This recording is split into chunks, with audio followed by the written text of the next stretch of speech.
first time, in an effort na ma-attract yung mga Chino at naging number 1 nga yan sa Pilipinas, nagkaroon tayo ng visa-free for the Chinese. Pero sinamantala ng Pogo, dyan lumago ang Pogo. Dahil nga visa-free, nagpadala sila ng mga workers. Inalis nila galing Cambodia, dinala ng Pilipinas. No? At talagang umusbong. Kaya hindi ko sinasabing completely masama yan. Dahil nagkaroon ako ng isang taga-upa ng isang maliit na condominium na Pogo. Ngayon, wala na. Ano lang naman yun 30 square meters lang yun no? Pero may isang babaeng Pogo worker na opisyalis na nag-upa yun. Ngayon, wala na, nakatiwangwang. So maraming mawawalan po. Kaya lang, yung halaga, cost-benefit analysis.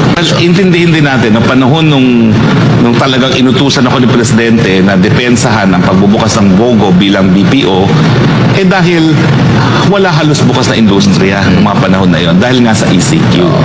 At importante naman na kahit paano kumita tayo sa tayo kukuha ng pambayad sa COVID responses kung lahat uutangin lang natin. No? So, naintindihan ko that they had to be defended at that time. And I had no problems defending them. At saka yung panahon na yun, hindi ko alam na kinukurap masyado ng godfather ng Pogo dito sa Pilipinas ang mga taong gobyerno. Nasyak ako sa extent, ka-imagine.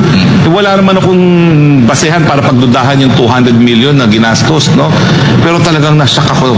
Kasi alam mo nangyari matapos lumabas yung 200 million, wala na isang Chinong natira doon sa kulungan na aresto.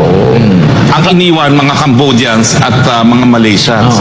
Pero yung 60 na mga mainland Chinese, lahat pinawalan.